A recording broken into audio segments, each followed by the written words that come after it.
You ready for us to start? Okay. Okay, hi everybody, thank you for coming here. For the sake of the recording of this, I'm Asprodites, and I'm hoping that this roundtable will knit together a lot of discussions that I've heard in the past through work. So if we can start going around the table, say your name and what you do, what your position is in our world, and then I'm going to throw out a first idea and we can take it from there. So we'll start here. Sounds good. My name is Matt Blackburn. I'm co-founder of Order Productions. We are a commercial production facility in Atlanta, Georgia. And you're a director. And I'm a director. Nancy Landesberg. I'm a producer. I'm not sure what we call ourselves now. EP, integrated. We have so many titles, right? But that's what I do. Hello, I'm Perry Tongate. I'm a rep. I broker talent. I bring all the creative to the projects and try to do that in a loving, curating fashion. Hi, I'm Marlene at Bartos. I'm the managing director and executive producer of Yessian, which is a company that does music, sound design, audio post-production, on-site mixing for installations, and anything related to audio. I'm Jess Dilotti. I work at Scout Marketing. I'm an account director, and my role at Scout is basically to help clients execute creative, to execute their marketing plans, and babysit sometimes. My name is Robert Nackman. I'm the executive producer of a company called the Nomad Film Company. We specialize in the production of television commercials and branded content. I'm Travis Sharp. I'm a creative director. And I'm also going to say this just because I think it's probably going to be part of what we talk about, how these lines are blurring. I direct sometimes, particularly if it's comedy. And I work with production companies sometimes, but I'm a creative director, mostly. I'm Jim Issa. I've been a director for about 20 years. Over the past few years, I've become director of 22 Pictures, which is the production arm of 22 Squared. I'm Marc, Calamia, executive producer and creative director, independent, founder of a company called Sageworks, which makes branded content and experiences that are purposeful, move people, meant to do something. Advertising. You guys, thank you all for being here. I'm going to throw out the first nugget of an idea. Treatments. What do agencies want? And almost as even more important in a way, what do production companies want back after that treatment is sent into sent to the agency? So, you want to start? Sure. So one of the ways that we're approaching treatments is leaning a lot on my advertising experience, formerly as a creative director in the agency world, and understanding the challenges of bringing not only some of the people in-house at the agency along to be able to visualize how the production is going to go, but also the client, you know? When you submit a treatment, I think that the speed bump that I've experienced, and I really want you guys to take this and me not to talk, but if there are 3 treatments, 2 treatments are going to go into an abyss with nothing back. So what is the commodity that what is an agency looking for? And I asked the agency folks this, what is the agency looking for in a treatment? But what does the director want if that job's not awarded to that director? What does the production company want when that job's not awarded, when that treatment just disappears into the ether? I want to preface this by saying I'm only representing myself here, but and it's not cool, but I usually know who I want to work with long before we've asked for treatments. And so what you kind of want is the person or the company you want to work with. You hope they come through with something halfway decent, and then you can sell it through to your client and to the rest of the agency, and then you're done. And those other 2 were just sacrificial lambs. I'm not saying it never happens that someone doesn't send in a treatment that just blows your mind so much you're like, we got to give this serious thought. But I do think 9 times out of 10, I kind of know who I want to work with, and I usually end up working with them. You know, and as an EP who helps directors generate treatments, my objective, of course, is to be the rep of the director who the production of the agency wants to hire in the first place and smoke the treatment. And in a case where we are not the first choice, to create a treatment that blows the agency and the client away. And it's, you know, as I do this job, and I've been doing this job for a number of years, in my opinion, once you've been invited to present, you better nail that treatment. That treatment better look amazing and be written brilliantly and address all of the topics of conversation that have come up and address all the concerns and be as complete and as thorough as possible while also being as fun to read and fun to look at as possible. So that's what we try to do when we do our treatments in an effort to blow away the readers of the treatment. And a lot of times I feel like the treatment really is the only opportunity that the director has to communicate with the client, not so much the agency, but with the client. And on very few occasions, but every once in a while, that treatment will be so darn good that the client may come back to the agency and say, listen, I know you like this guy, but look at this guy's treatment, you know? And we'd like to talk more, you know, and it's just, you know, again, it's, to put a pen on my thought, it really is the only opportunity, I see it as the only opportunity to present to the client, to the advertiser. Hopefully the agency will like it as well, and then, you know, show it to the client. So one thing I want to tell you is that sometimes agencies don't show the treatments to the clients because they say, oh, they won't get it, or there's something in here that they'll get freaked out about, and we don't want to talk about that now. So sometimes it doesn't even make it past, you know, creative. Which of course is heartbreaking, right, but a practical reality. I mean, how do production companies feel about the money that you're putting out for the treatment?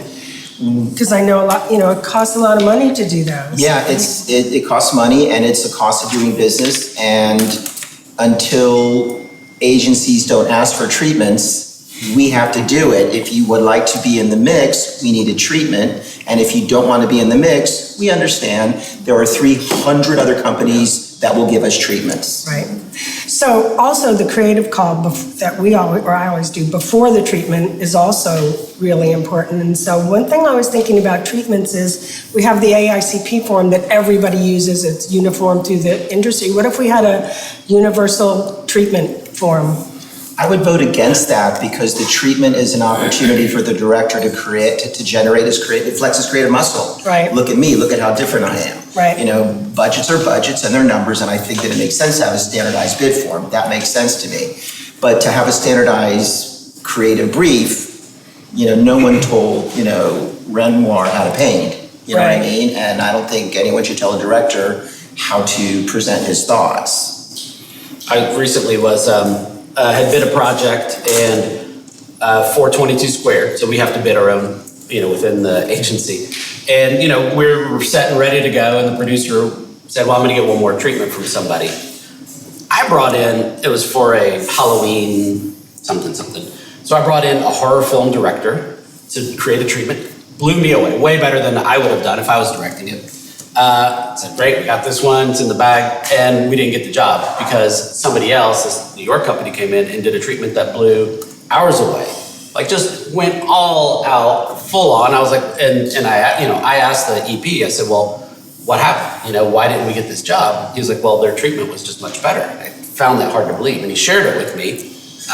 So I'm looking at it going, well, yeah, I get it. You're right. You're absolutely right. I was like, I can't wait to see how the shoot goes. Right. So of course the shoot goes, and they delivered 1/3 of what was in the treatment, you know, and it is, I cannot wait to just be in the room and just be like, can I see that spot when it's done? Because I won't, because I will. But you know, when the cameras are off, I'll tell you how I feel. No, but you know, it's the balance between what's really possible for 120,000 or 140, you know, versus what can I say to get the job. And I think that's the hard part, is that a lot of production companies will promise so much, and then when it comes down to the shoot, you kind of have the EP buffer saying, well, you know, we can't really do that shot because you guys didn't come through. You know, there's always these like, well, we wish we could, and in an ideal world, we would have done it that way.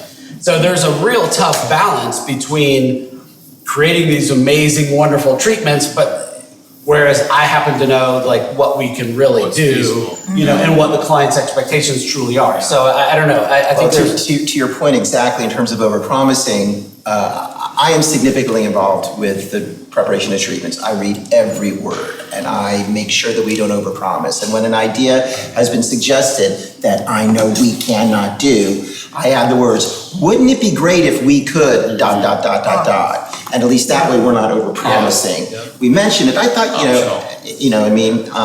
but you're, totally right. I'd like to take that point that each of you started and then Jim just picked up on, in my opinion, and then take it one step further, which is to say that they're representing production, who I'm a split brain creative producer, but I do production. That's where I focus. I fall into production after the idea is where it needs to be, but I push the idea as far as we can go. So I have a lot of heart for the creative that already knows what it wants to be, but I meet people all the time who say, I have a giant school bus in my backyard you can use any single time you want to, or I have a parachuting company, or I have and I'm making those things up to say that there's some kind of value that's in the production opportunity that a particular company can offer that a director isn't even aware of, plus a director. In other words, it upsets me when the creative is locked and we can't bring other value to the table that frankly the clients and the consumers are asking for. Like they don't want the same things over and over again. They want what's unexpected and then some other collision, a school bus, that's my kind of outside of the expected, placeholder for whatever, and smash it together and then bring that as a creative opportunity. Like I cringe when creatives come to me and they go, I already want this guy, but get me two other people to bid on this. And I cry a little bit inside for the people I know that are going to crush themselves this weekend, and I don't go to those people. I kind of back up and say, you know what, let's just go with that one and convince the client to single bid, or let's not run it through. The flip side of that, and this is, I think, the scar that agency people carry, which is why we're sometimes these like tortured creatures, is that you find this hotshot director, treatment blows you away, they're bringing all these new ideas to your idea. I mean, I always want it to be additive, but then when you actually get into production, the director clearly has a very specific vision that wasn't built on how far we got it. So I got it this far, I'd love it if you want to build a tower on top of that, but if I got this far and you're over there, and then I have to limp into my client with the first rough cut that I don't believe in, I didn't get anything I wanted, it's awful. You lose clients over that stuff. They've invested a lot of their money on that, and you can really lose. You might not lose a client, but you've lost their trust. I don't mean scrappy. I mean hungry or available. I mean like I'm here and I can bring you tons of value because I'm available. Not that guy you had to fly in between 6 shoots on this one day and it pissed everybody off, and then he's in the back going, yeah, that's pretty good. Like no connection. I'm with you. Like I've seen both ways. But I guess that's why in a creative industry you would sometimes play it safe for those reasons. Like I have a director who's not exactly right for this, but we have such a great working relationship. That's where I'm going to go. First time I worked with Jim was because my creative partner had worked with Jim before. It's like, he's great. That was my buy-in to him. I don't know that I would have worked with Jim no matter how good his treatment was, because I didn't know what's it going to be like. But I had someone said, no, he's great, trust me. And he was great, but until that point, and now I would work with him anytime, but before then I don't know that I would have. Can I just circle back on as somebody who is actively trying to provide solutions, the one point that you asked was, what kind of feedback can we get after the fact? And I think that is very lost in the industry where I've been in the industry about 20 years, so I've seen a lot of change in that amount of time. And I feel like there's been this lack of professionalism or appreciation for the craft, for the energy that goes into these treatments, for the, yes, we're all gunning for it. And yes, there are 300 companies out there that want that job. But to learn from the process, just to have some little bit of feedback from the producer, from the creative team, how long does that take? Just tap the brakes, give some feedback and say, hey, this is why we went with this director. I saw this about them. I wanted to work with them from the get-go. You had your shot and it didn't work out. And we all say, get it. I agree with you. I think it's important to be really respectful when people put their creative selves out there. And It's go real backwards. And I bet energy. you do, you go back to people, because I have production companies tell me, thank you so much for calling. We have people bid us and then they never call us after we don't get the job. We have been ghosted so many times, treatment after treatment after treatment. And I don't mean any disrespect to agencies or the clients. I just think that we really are in a fast-paced life. It's just coming at us 100 miles an hour, and just having that bringing some professional courtesy to all the things that we do. I think that's a really interesting point, and I think that one opportunity to maybe facilitate a little bit more of that feedback is potentially leaning in on some other stakeholders that are in the process. I feel like a lot of times the onus falls on the creative director because they're sort of the tip of the spear. But the reality is you've got other stakeholders that are making decisions on the treatment as well. You've got account folks who are managing the client who have to have a gauge on, to your point, is this going to scare them off if we present this treatment because it seems so far out there. And the reality is you're appealing to all of those stakeholders at the same time. And I think that maybe if you broaden the conversation to even follow up with some of the account people, like, hey, what did you guys think about this? What was your thought on this? What's your feedback? And having them be a little bit more involved in the conversation, because I think that they have they're less emotionally attached to it than the creative folks, because there's also, like, to your point, it's the scar that you carry. It's like, oh my God, I've tried to manage this as much as possible, and I've got people that I've asked to do things that I know that, that they may have been, it may have been a futile effort or whatever, and I really just want to focus on this and move on to the next thing.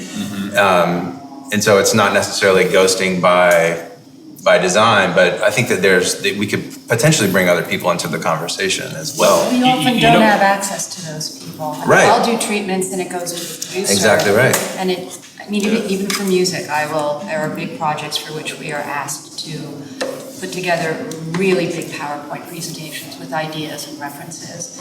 And it's the same way that a director would for production.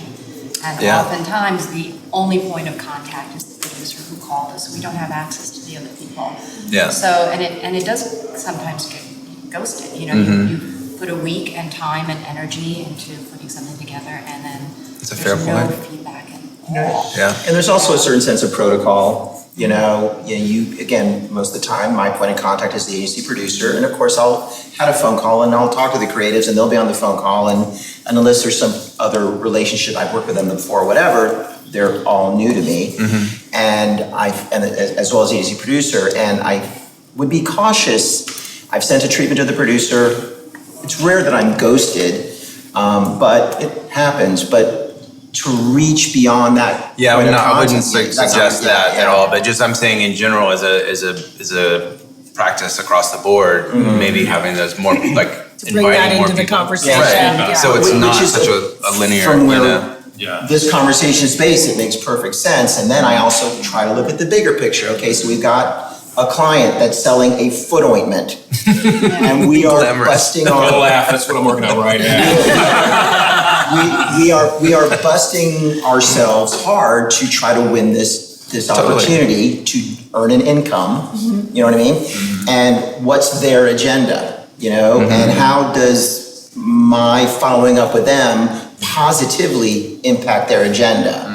And if I can't come up with a good answer for that, then I just have to hope they like my treatment. Right. So I'm gonna pipe in here, because as a rep, I felt like often maybe it's upon the rep to say to the agency producer when they're soliciting, when they want to start the treatment process, what do you want in the treatment? What can I get you treatment-wise? What format? Are you looking for something special? But very often I don't get an answer with that. Yeah. So I'm trying to knit that together. So if we were to establish an idea of best practices, which I guess is the ultimate goal of this conversation, what would be the best practices, not that we could enforce that, but if we could, what would be the best practices for production, for agency treatment side and production company treatment I think it's mutually beneficial. The first thing I'll say is, there's nothing an agency hates more, at least from my experience, than a client asking for free stuff. Hey, I'm sending out an RFP, send us 5 campaign platform concepts fully fleshed out. You only need to show us 3 storyboards, blah, blah, and you do all this work and you send it off. Maybe you get a presentation and that's it, right? So we know, and it sucks, and it kind of burns me, oh, I've done that. I've done that to somebody else.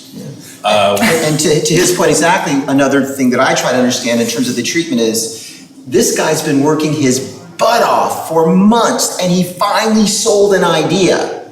Now they get to hire a director. And of course, they're going to want to hire the best They want Steven Spielberg if they can get him. You know what I mean? And I Only can't- if he has their spot on his reel. Well, you know,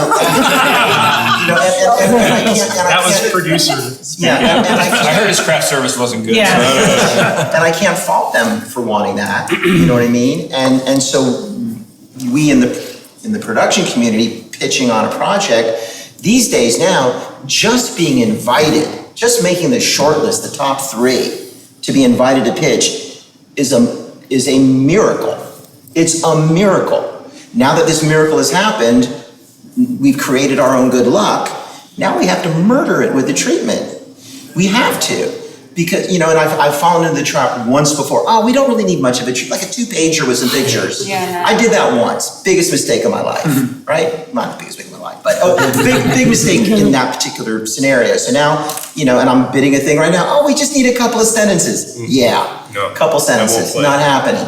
Well, we need it tomorrow. I'm not gonna give you a couple sentences tomorrow. I'll give you something decent on Monday. You know, and if that, because you just can't give them something bad because you never know where it's gonna go.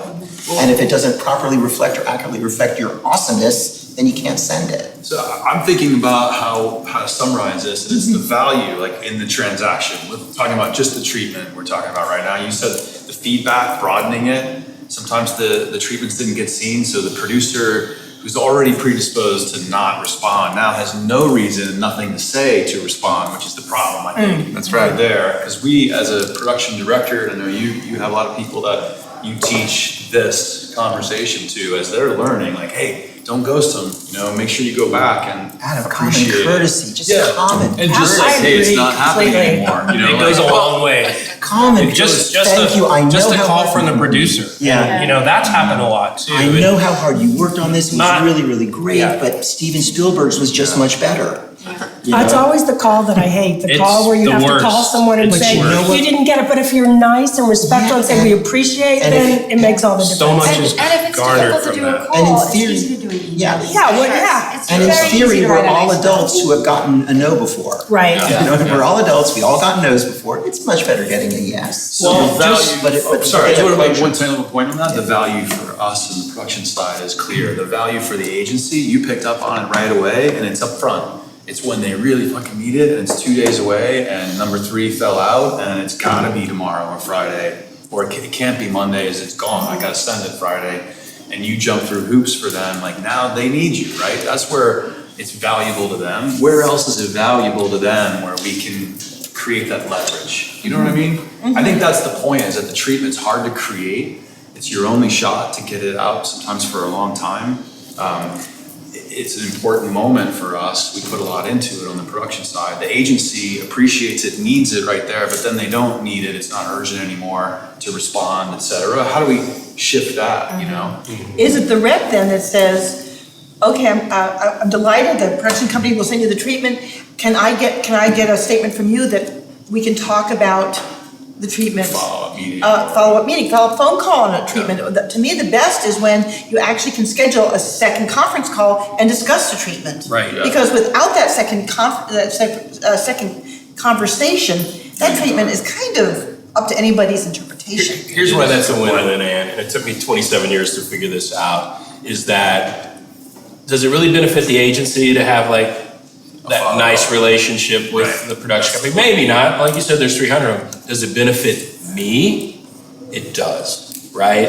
I mean, 10 years ago, I was doing 20 spots a year at DDB in New York, and now I'm running my own little thing. Having allies, having friends, having colleagues, having collaborators is super important to me, because I gotta pull in favors every now and then. Relationships, so And important. that It's relationship, it relationships. turns Yeah. out, It's a is relational way industry, bigger and than everything a is spot relational, system. so absolutely. Yeah, a couple insights that, so because I'm straddling the line between production company and agency, I get to see both sides of things. I get in arguments with my wife, who is a wardrobe stylist, who's on set saying, why the fuck did they wait till last night to tell us what color shirt they want? It's like, you know what? We have all been busting our ass for 3 months. I don't want to hear that from you or anybody on the crew. I'm sorry, honey, I'll do the dishes. You know, so, but it's true. So we're fighting for 3 months to get this job, and the last thing I want to hear is, can you tell me why I didn't get the job? Blah blah blah. It's like, I will tell you that,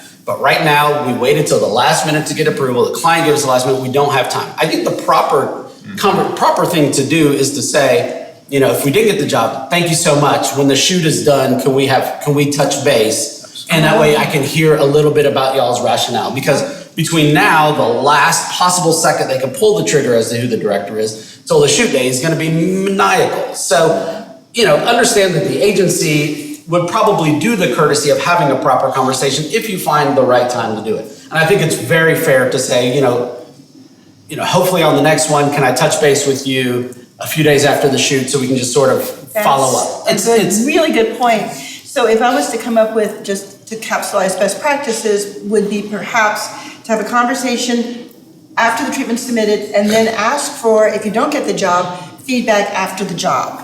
So those are really good points. And make it accountable. I mean, that's the piece, like, I'm sure you do that. I know that we do that with all the production companies, with all the agencies. But for whatever reason, you check back in after the spot's aired. Hey, can I circle back around? What went into that process? And, you know, nothing. And I think it's the trickle down, aspect of we're too busy. You know, but I'm going to need a favor down the road. Keep that in mind. We're all amicable, people. And it's just communication at the end of the day. I want to, because Jess is in an interesting position as account service, which hits together production, creative, and business and commerce, art and commerce.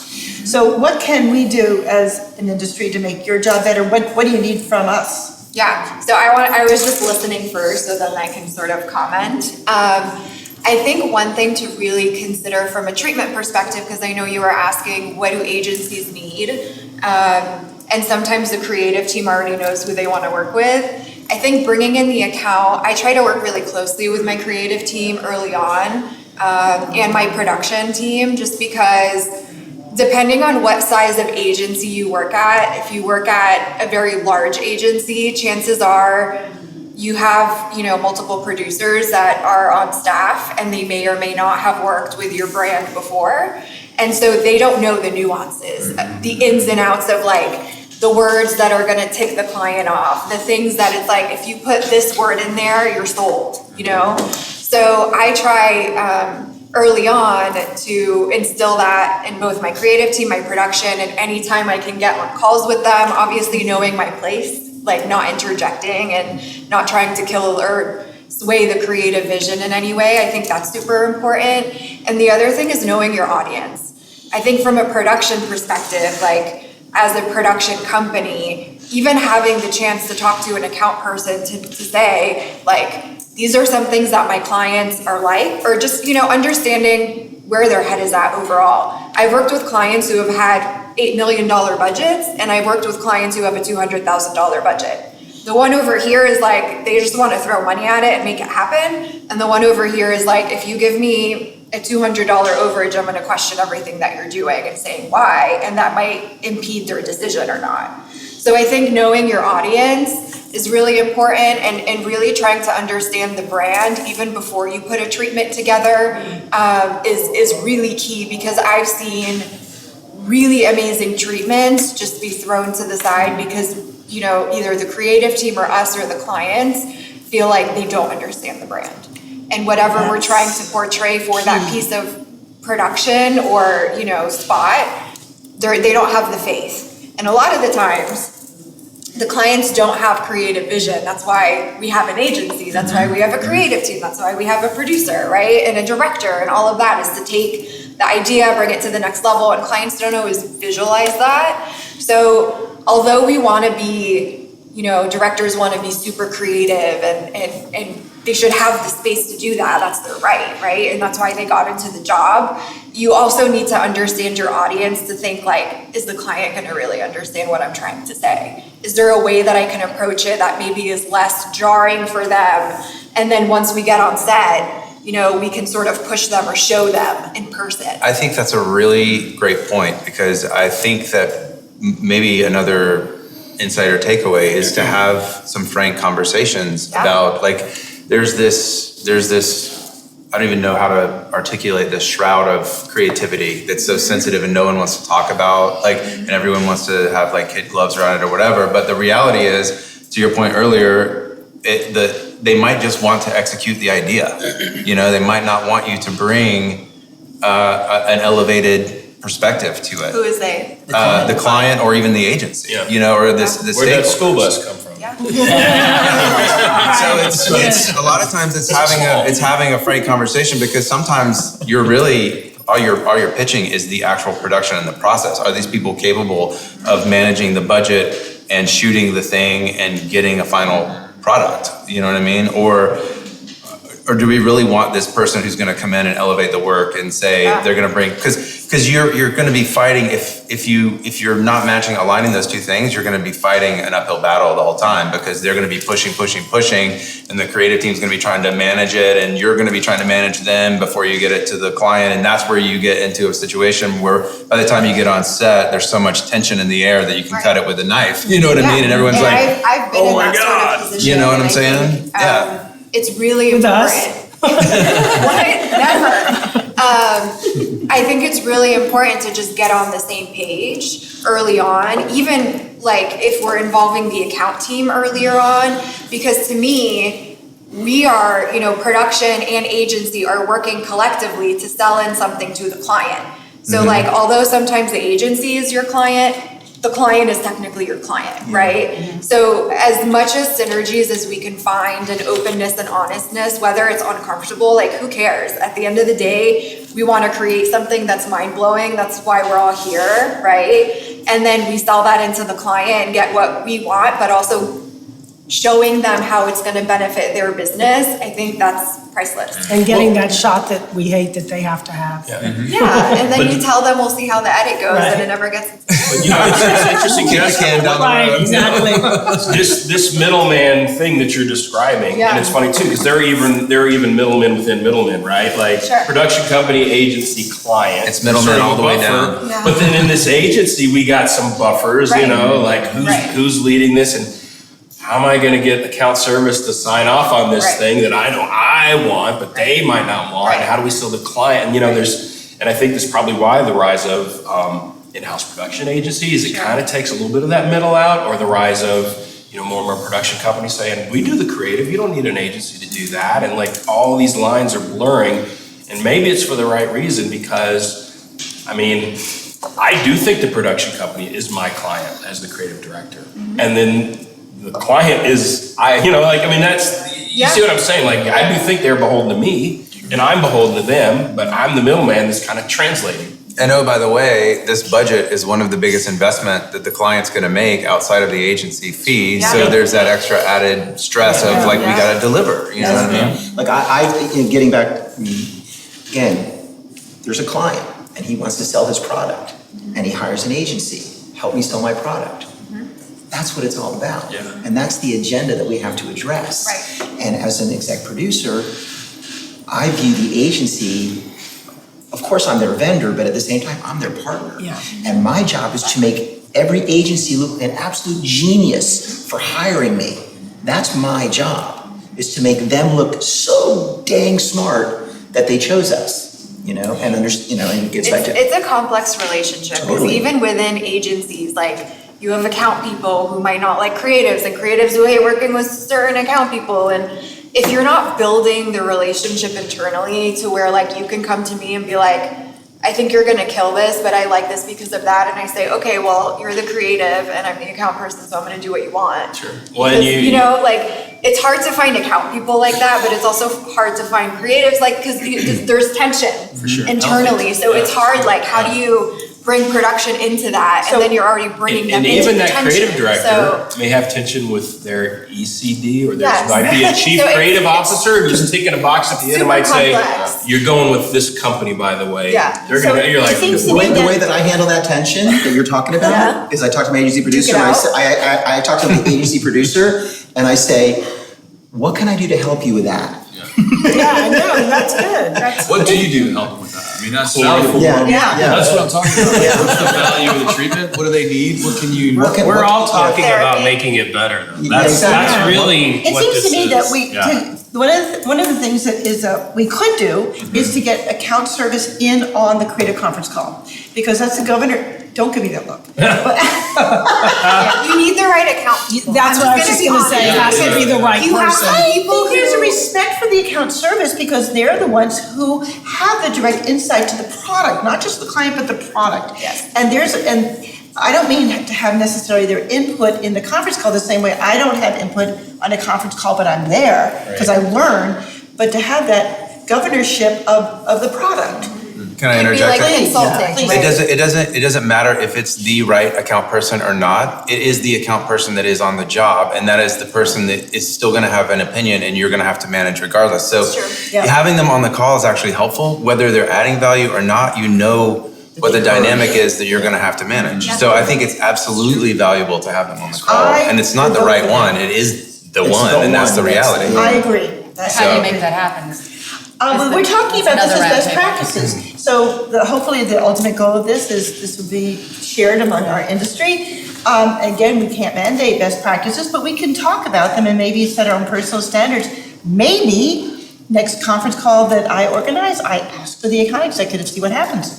Why don't I think you mandate to the agency producer, if the account exec's not on the call, we're not doing the call. Or the creative Consider team. that. I don't think that's a good idea. More for me. Do you guys request and maybe it's even like in the beginning of the process, probing some of these questions and you understanding whether the producer knows them or not, you know, like what are some like deal breakers for the client? What are some like nice haves that we should put in here that's gonna sweeten them up a little bit? And if you feel like they're not giving you what you need, or it seems like they're not, you know, like it's the first time working on the account or whatnot, then you can always suggest it nicely. And I'm sure they would like to cover their butts too, so they're not gonna say no. I've actually been on those calls, and I've been on tons of treatment calls, and it's so refreshing to hear a director come up with that question. Yeah. What is a deal breaker? What's the client like? And I'm like, this guy's smart. So maybe, and I've done this when I can do it, to have a preliminary call, and that's when those questions are asked. Let me do the treatment then and come back, and then we'll have a real meaningful conversation. Follow up. That makes more sense. Yeah, I think a lot of this happens in the director call. You know, there's a lot of times when I was younger, I would just get right in and just start mentioning Wes Anderson a lot, and then I would. I probably did it to you. But it worked, right? That's what sold us. Right? Yeah, it's a Wes Anderson carpet. I had to Google it, but then I was like, yeah, that sounds good. We had one of those. And then I started stopping and listening, and just like, you know, let's trying to create a relationship on that call. And ideally, the EP has already done that to some extent and broken the barriers. But if I can connect with the person as a human to human, start asking sort of familiar questions and anecdotal sort of conversations on the side during this call.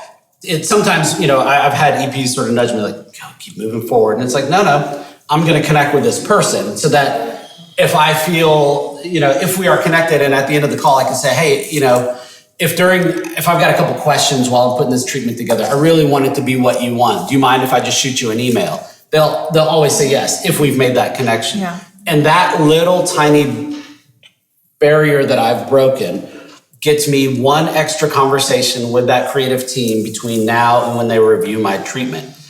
I get that little bit of feedback, and then I've just adjusted, because I'll spend 4 days by myself pulling pictures and, you know, whatever it takes. But then, you know, here I go, I hope it's right, versus 3 days in, I connect with you and I can readjust before I turn in that final one. So I think there is, you know, hopefully the EP has made that relationship easy. If not, then I, as a director, want to make sure that when we're on set, we're having a good time, that you don't think I'm a jerk, that we don't, that we, you know, that we're going to spend 12 hours together and there's a rapport that's built ahead of time. You guys, this could go on forever, and I wish it would, but it is, we have 15 more minutes, so I wanted to kind of pull it together and start, if there is a conclusion, maybe there's just an ellipsis, to be discussed later, but in the final minutes, additional thoughts or? I mean, you know, my only, again, there's been a procedure that's happened for the last 50 years, and it's changed over time, but there's a protocol to follow. And understanding everyone's agenda is important. And I feel like, as an EP, my point of contact is the producer. Any information I want to glean, I've got to glean from that producer. Now I can certainly say things, hey, during the conference call, do you think it would be a good idea to have one of your account people on the phone? Like that could be something to get the account folks involved. And, and then speculating, well, it's more of a creative call. We don't want anybody but the creative people on the phone. Okay, great. I could see that being an answer, But then you could ask those questions about the brand and or bring them up in the call. I think I'm gonna do that. I will do that from now on with I organize treatments. May I have an account executive on the call to discuss the brand? And it's a yes or no question. Yeah. Easy, but it's a start. And sometimes if you get a no, you can ask for brand guidelines, because I promise you every single client has brand guidelines. Keywords right there. Thank you. BG. Yep, brand guide, write it down. Yes, thank you. That's smart, that is smart. Super smart thing to suggest. Thank you. I think after this conversation, if I could just get in a time machine and talk to myself as a young creative 25 years ago, I would just say, be cool to the vendors, whatever you want to call them, that are trying hard to do stuff with you, because later they could be your collaborators, your employers, your who knows what, your partners. So, I hired a PA about 4 years ago, and I hope I get to work for that guy later in life. But honestly, if I do think it's not just about being polite or cool or respectful, it's beneficial. Yes, it is. Building a network in the long run. Yeah, for sure. Looking long term, everybody really needs to be sharing information with each other and treating each other like colleagues and not like people on other sides of the aisle. I've seen a change with that. When I started out as a rep, it seemed very adversarial. The reps were treated like, oh my God, the rep's coming, hide. And the producers were afraid of the production. And I've seen now that it's a much more cohesive and friendly industry, supportive. And we do change places all the time. So I think the gig economy has created some of that. maybe, yeah. I'll say this, and this again is only my personal experience. I have never hired a production company based on a box of donuts and a viewing of their reel, ever. But I know it's the practice, and it got to a point in my career where it's just like, Never got donuts. we're like, hey guys, butt plug is coming in to give us donuts and show us the reel. You're just like, are you serious? And you see this the creative team trudge into the conference room, and it's just How do you get exposed to work? usually through the agency producer and through the people that I've worked with for years. I mean, I met Jim through a creative partner who had worked with him before. It was, Word of mouth is the best source of So advertising. you'd prefer the producer to just send you a link than going into a screening and sitting with everybody and... Well, it depends. Again, I'm just, that's right, because the producer, the He's production vetted. company is going to tell you, we got everything. Nancy is going to say, here are the 3 humor directors with a great visual eye that are 5 or 10 or whatever. Right. Or 100.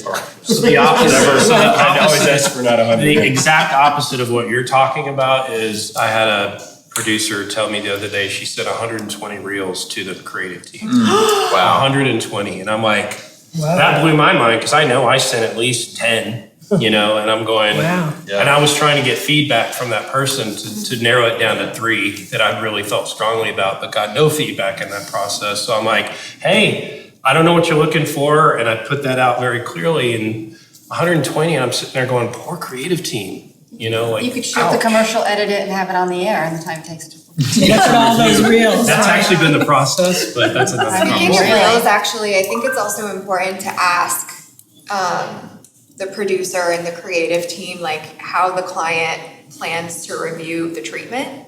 Because a lot of the times, the director is given the opportunity to present the treatment directly to the clients, but a lot of the times they're not. And our clients are so busy, and they're in their Excel world and dealing with spreadsheets and their meetings and the political nature of their own industries, that most of the time they might just look at the reel and make a decision based on that. So if there's something, if it's a very conservative brand and there's some sort of slapstick humor in another brand that's included on the reel, that just might be a complete kill for them. So having that sort of perspective and understanding that in the upfront, I think, is really important, because that can make or break.